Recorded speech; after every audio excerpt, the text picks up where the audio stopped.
गुजरात से शुमाली हिंदुस्तानियों की नकल मकानी जारी है। इंतजामिया हर तरह की हिफाजत की यकीन दहानियां करा रही है और दूसरी तरफ इस पर सियासत भी तेज हो गई है। अब मजलिस इत्तेहादुल मुस्लिमीन के सदर और हैदराबाद के रुकन पार्लियामेंट असदुद्दीन अवैसी ने गुजरात हुकूमत और बीजेपी को तनकीद का निशाना बनाया। हैदराबाद में मीडिया से मुखातिब होते हुए असदुद्दीन अवैसी ने क्या कुछ अपने अंदाज में कहा है, आपको दिखाते हैं।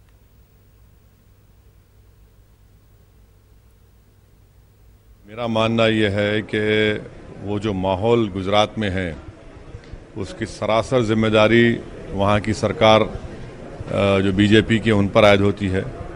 उनका काम ये था कि वो उत्तर भारतीय लोगों को कॉन्फिडेंस दिलाते, वहाँ पर कोई जाकर उनसे बातचीत करते, उनको रुकाते, उनकी सिक्योरिटी का इंतज़ाम करवाते। मगर इससे साफ जाहिर हो रहा है कि गुजरात में बीजेपी की सरकार वहाँ पर लॉ एंड ऑर्डर मेंटेन करने में नाकाम हो रही है और आप देख रहे हैं कि एक एक्सोडस हो रहा है पूरा वहाँ से।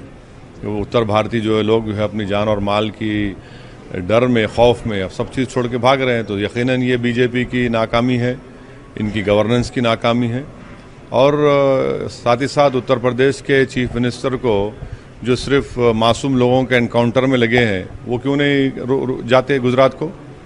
गुजरात जाना चाहिए, उन्हीं की सरकार है।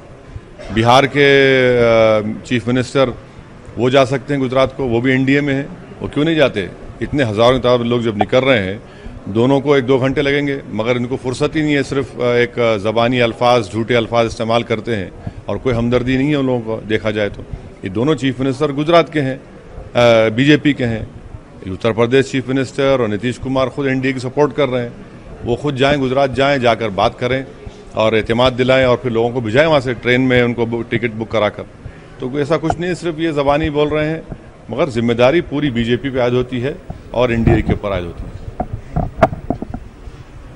वहीं बीजेपी के कौमी सदर अमित शाह कल तेलंगाना का दौरा करने वाले हैं। अमित शाह हैदराबाद में पार्टी की 2 अलग-अलग इजलासों से खिताब करने वाले हैं। इसके अलावा Amit Shah booth level committees के सदर से भी खिताब करेंगे। वहीं बीजेपी के कौमी सदर मुख्तलिफ पार्लिमानी हलकों के लीडरों से मुलाकात करने वाले हैं। 7 दिसंबर को होने वाले असेंबली इंतखाबात की तैयारियों का वो यहां पर जायजा लेंगे और इसके बाद अमित शाह करीमनगर का दौरा करेंगे, जहां वो एक जलसे आम से खिताब करेंगे और बीजेपी उम्मीदवारों के हक में इंतखाबी मुहिम चलाएंगे।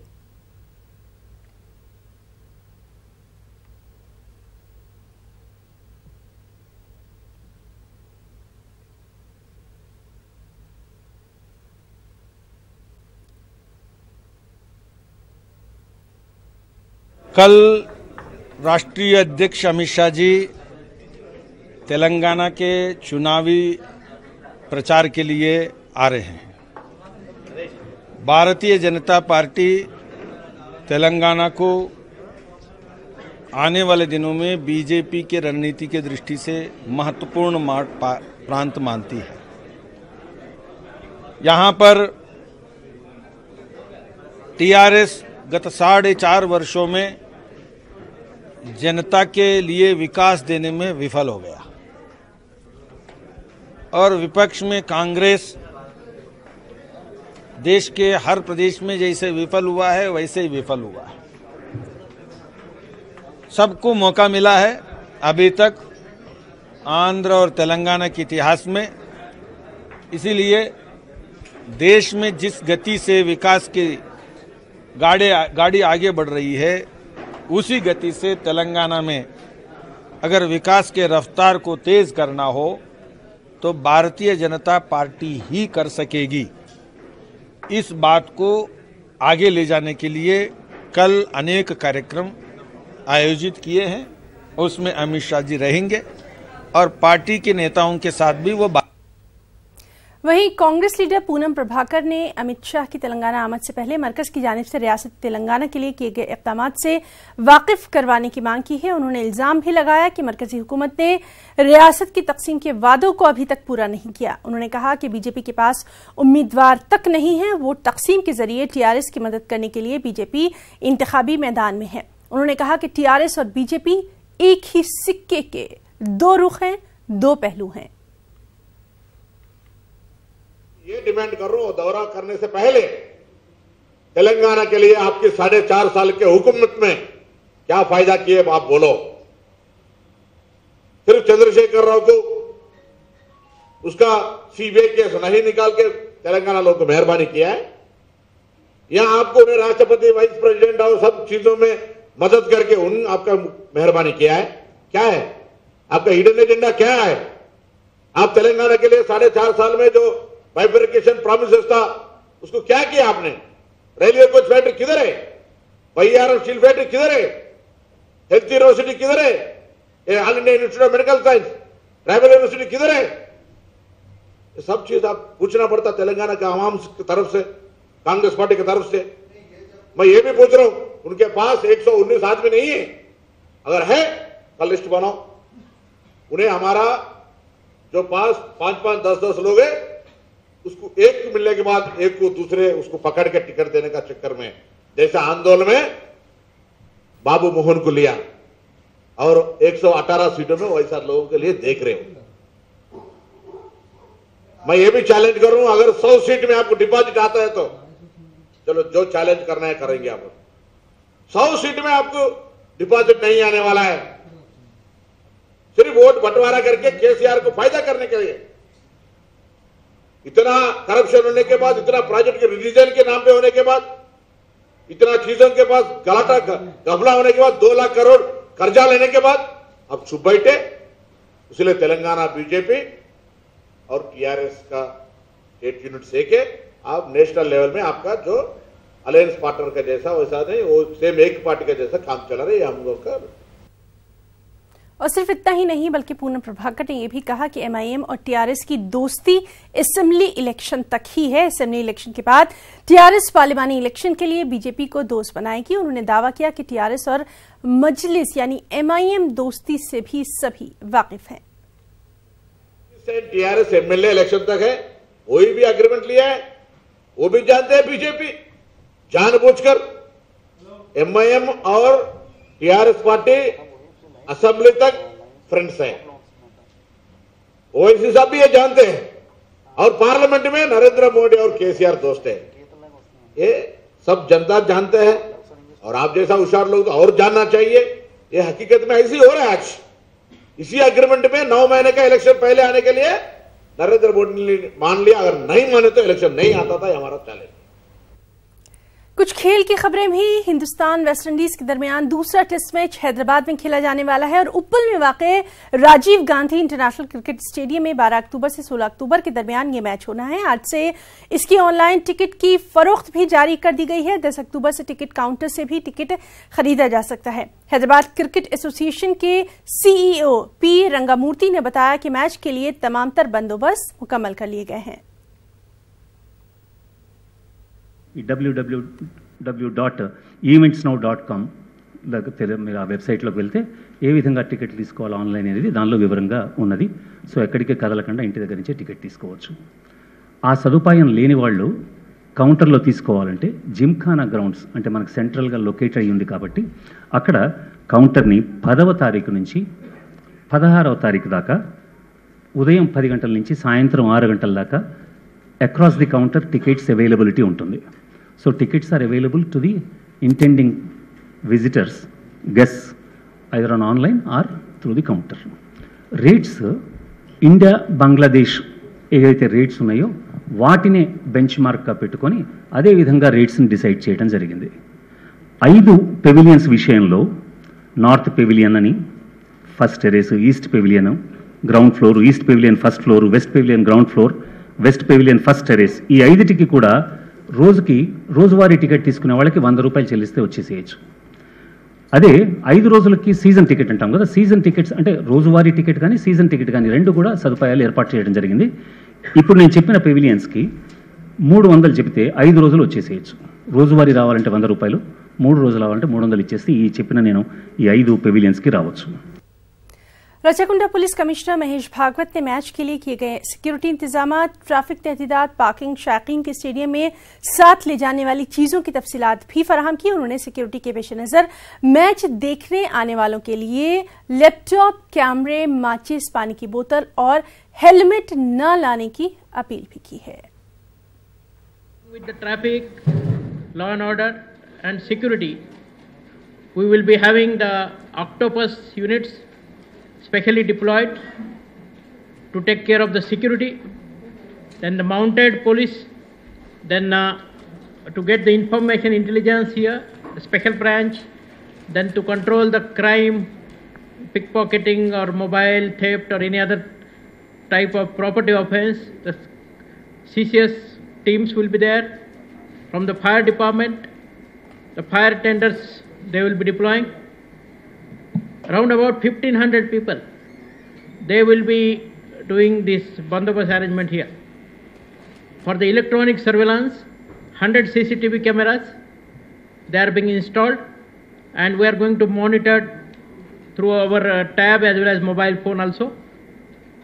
So round the clock till the match get over, this entire match will be monitored. Ban items, lopala not allowed.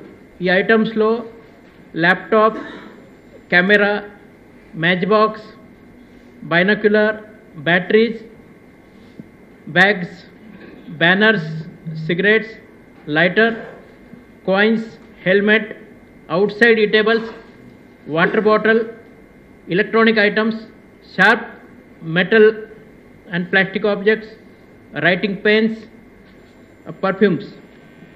These are a couple of items which are not allowed. Mobile phone is allowed. Our technical teams will be doing the switch on and switch off type of job near the entrance, but power bank is not allowed. We are not going to allow power banks. एक मायूस जोड़े ने Hyderabad police के आगे खुद सुपुर्दगी की। दोनों police को शिद्दत से मतलूब थे। कोट्टी पुरुषोत्तम वरकोटी वनोदनी ने आज हैदराबाद पुलिस कमिश्नर से मुलाकात करके खुद को पुलिस के हवाले किया।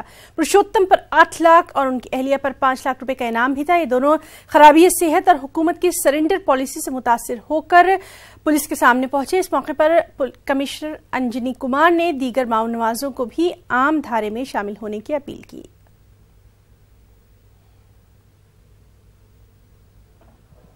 हैदराबाद सिटी पुलिस के सामने 2 टॉप माओइस्ट काडर कोट्टी पुरुषोत्तम एलियस विजय, एलियस शरद चंद्र, एलियस श्रीकांत, जो regional committee member, district committee secretary status का है, और agitation propaganda committee APC printing publishing unit CPI Maoist party का लगभग 3 डिकेड से मेंबर है, जिसके ऊपर गवर्नमेंट के तरफ से 8 लाख रुपीस का रिवॉर्ड है।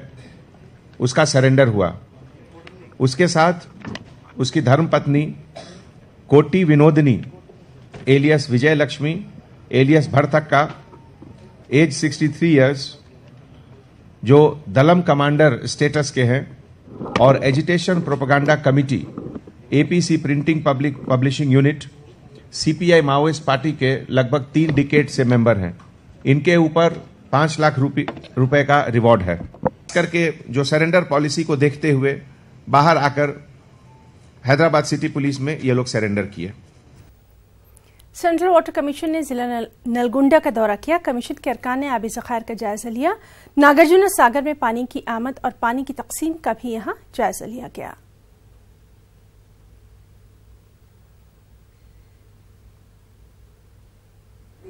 Basically, we had come for that, we visit the KRMB and DRMB offices to see how they are functioning and how it is going. And then we came here to see the Nagarjuna Sagar dams, to see how it is functioning and the telemetry system that are operating, whether it is functioning. Because KRMB has installed a telemetry system to see the level of the reservoir and how it is functioning. That was the basic comments. और अब खास बात आंध्र प्रदेश की खबरें। सबसे पहले headlines. Andhra Pradesh में बेरोजगार तालीम याफ्ता नौजवानों को दिया जा रहा है हर महीने 1,000 रुपए का अलाउंस। मुख्यमंत्री युवा नेस्तम के तहत 2,56,000 से ज्यादा इस्तीफादा कुननगार की निशानदही। रियासती वजीर नारा लोकेश का बयान।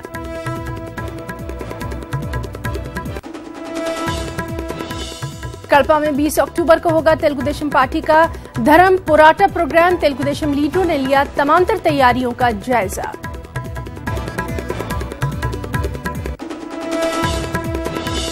और टीवी रियलिटी शो में खवातीन की अहानत करने पर आम आदमी पार्टी बरहम, रियलिटी शो पर कार्रवाई करने का सेंसर बोर्ड से मुतालबा।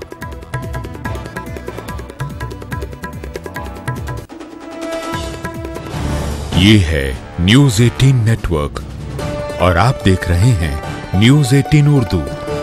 हमारी पहुंच, आपकी ताकत। आंध्र प्रदेश के वजीर आईटी नारा लोकेश ने बेरोजगार तालीम याफ्ता नौजवानों को हर महीने 1000 रुपए अलाउंस देने वाली स्कीम की अमलावरी का जायजा लिया। साथ ही कहा कि 72.75 दरख्वास्तों को मंजूरी दी गई है। हुक्काम को हर मुस्तहिक नौजवान को अलाउंस देने की उन्होंने हिदायत दी।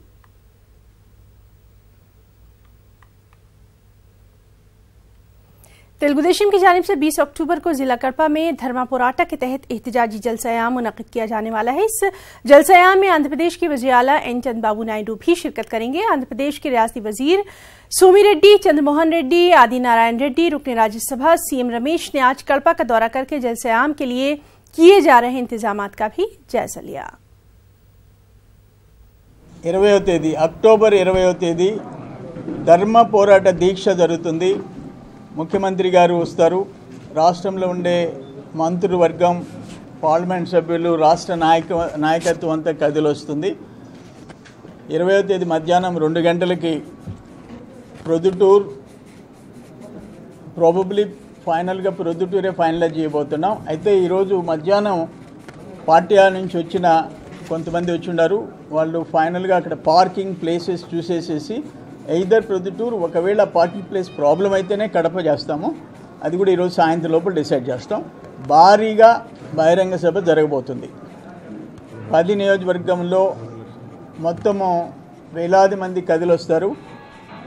ఇంచుమించు 1,00,000 పైన జనం కానీ కార్యకర్తలు కానీ హాజరు కాబోతున్నారు।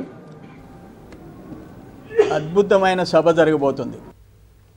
और वहीं विजयवाड़ा में कांग्रेस की इंतखाबी मुहिम जारी है। रियासती कांग्रेस सदर एन रघुवीरा रेड्डी सेंट्रल विजयवाड़ा में घर घर जाकर कांग्रेस मुहिम की क़यादत कर रहे हैं। उन्होंने लोगों से भी मुलाकातें की हैं। साथ ही कहा कि राहुल गांधी के पीएम बनने के बाद ही रियासत को खुसूसी रियासत का दर्जा मिल सकता है।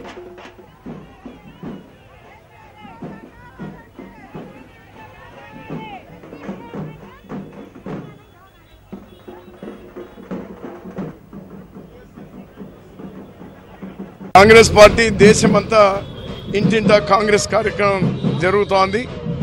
ఆంధ్రప్రదేశ్లో 44 పోలింగ్ బూత్ ఏరియాలో కూడా ఇంటింటా కాంగ్రెస్ ప్రచారం జరుగుతోంది। నేను ఈరోజు గురునాథం గారితో కలిసి సెంట్రల్ కాన్స్టిట్యుయెన్సీలో విజయవాడలో చేస్తా ఉన్నాం।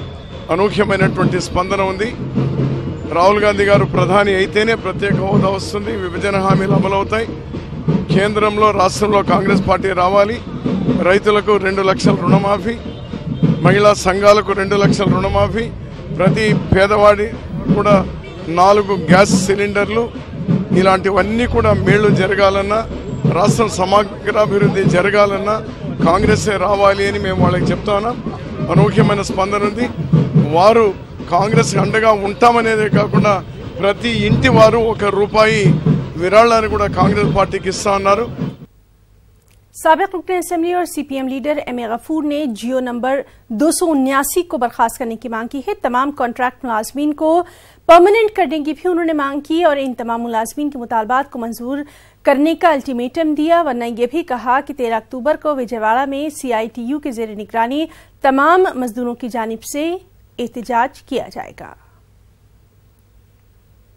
हमारी मांग है CITU की तरफ से फौरी वजीर आला ने ये लोगों को बुला के बातचीत करना, उनका जो ये JAC है, JAC से बातचीत करके इसको हल करना, ये हमारी मांग है। अगर गवर्नमेंट वो काम नहीं करे तो 35,000 मजदूरों को देखते हुए छोड़ते नहीं, तो CITU भी उनके सपोर्ट में, उनके डिमांड्स को सपोर्ट करते हुए हम भी हड़ताल वगैरह चीजों में हम भी हिस्सा लेते हैं और धरनास वगैरह चीज करते हैं।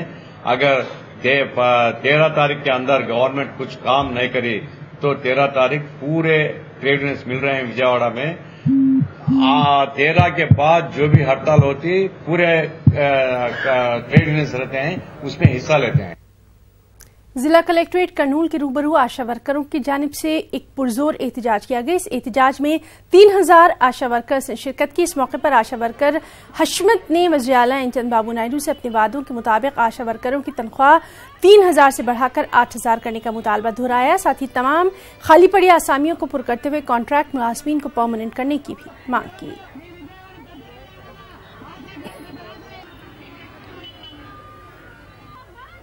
मुख्यमंत्री अभी तक अकाउंट में पैसे डाले नहीं, उसके लिए आज कलेक्टर ऑफिस के दरना करते हैं। हमें ये हमारे डिमांड्स 5 तारीख तक डालना, 3000 नहीं सर का 8500 डालना बोल को हमें डिमांड 500 बोल को राष्ट्रीय सुप्रीम कोर्ट जीवो देखे फिर तभी हमने बोता भी नहीं करनी सब 8500 तभी देती बोले 8500 में भी 1500 कट कर डाला 6000 ही बोले नहीं क्या 2500 कट कर डाला तो 6000 ही बोली हमने क्या परमानेंट करना एएनएमसी ट्रेनिंग करे सुनाकू प्रमोशन के सर का एएनएमसी लेना उनको लेना नहीं पोस्ट आगे की खाली है दाली पोस्ट खाली है दूसरे ट्रेनिंग करे सुना की लेते हैं आशा वर्कर को कर को है सुना को ट्रेनिंग नहीं लेते हैं।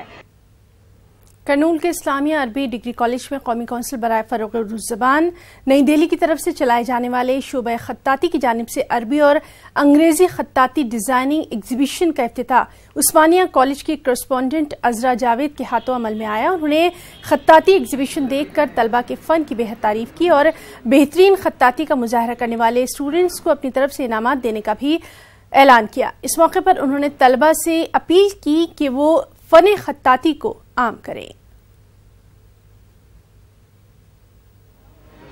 ये जो फन है हमारे अंबिया इकराम से शुरू हुआ है, जो आदम अलैहिस्सलाम से शुरू हुआ है। जब नूह अलैहिस्सलाम का तूफान आया था तो उस वक्त आदम अलैहिस्सलाम की तहरीर कुरिंदा जो ईंटें थी नूह अलैहिस्सलाम के तूफान में मिली हैं। उसके बाद फिर इदरीस अलैहिस्सलाम, आक़ाए मोहम्मद सल्लल्लाहु अलैहि वसल्लम, खुलफाए राशिदीन और जितने भी सहाबाए किराम हैं वहाँ से ये फन चला हुआ आ रहा है। और ग़ज़वाए बदर में जो खैदी थे उनको फिदिया देने के लिए नकदी नहीं थी, तो इसकी वजह से आप सल्लल्लाहु अलैहि वसल्लम ये फरमाए कि जो सहाबा पढ़े लिखे हैं उनके जरिए से उनका फिदिया पढ़ा लिखा कर पूरा किया जाए। तो हर उस्ताद के लिए 10-10 तालिबात को मुकर्रर किया गया। ये हुजूर अकरम सल्लल्लाहु अलैहि वसल्लम के दौर में हुआ है।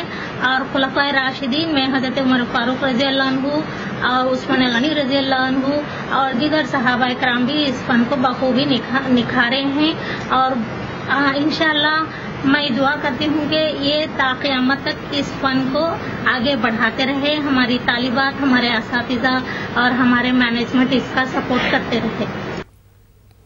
रुकन असेंबली कर्नूल एसपी मोहन रेड्डी ने कर्नूल के ननवूर टोल गेट के करीब दिसंबर 8, 9 और 10 को मुनक़िद होने वाला आलमी तबलीगी इज्तिमा की तैयारियों का जायजा लिया। उन्होंने कहा कि इज्तिमागाह के लिए तमाम बुनियादी सहूलियात फराहम करने की गर्ज से माकूल इंतजाम किए गए हैं।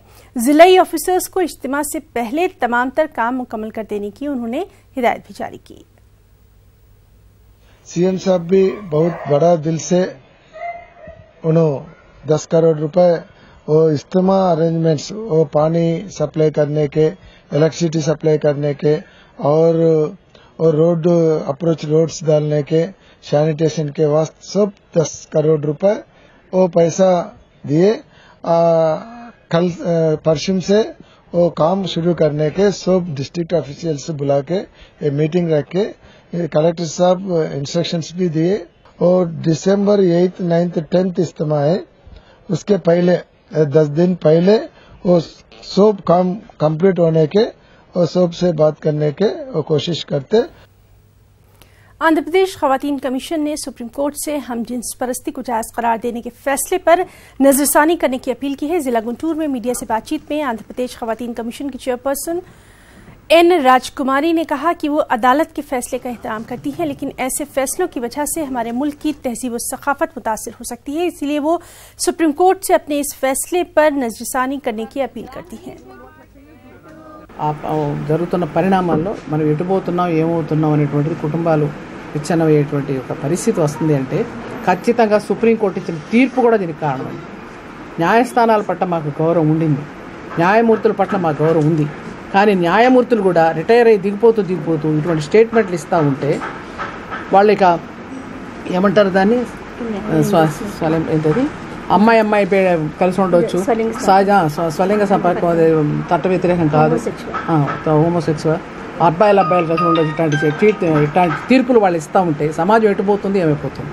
ఏదైతే మేము చెప్పామో ఆ సీరియల్స్లో విపరీతమైనటువంటి ఒక విషం చిమ్మేటువంటి ఇది ఒక విలనిజం ఉంటుంది, దాన్ని తగ్గించమంటే ఇంకా వాళ్ళు ఎక్కువ చేస్తూ ఉన్నారు. రోజు 10 మందిని చంపే కార్యక్రమం పెట్టుకున్నారు. మరి మొగాళ్ళని చంపట్ల దుర్మార్గుల్ని, అమ్మాయిల్ని, అమాయకమైన అమ్మాయిల్ని, మంచి అమ్మాయిల్ని, అమ్మాయిల్ని చంపడం ఎలాగనేది వీళ్ళని చూపిస్తున్నారు. అది ఒక రోజు కాదు, 2 రోజులు, రోజు ఆ పరంపర కొనసాగుతూనే.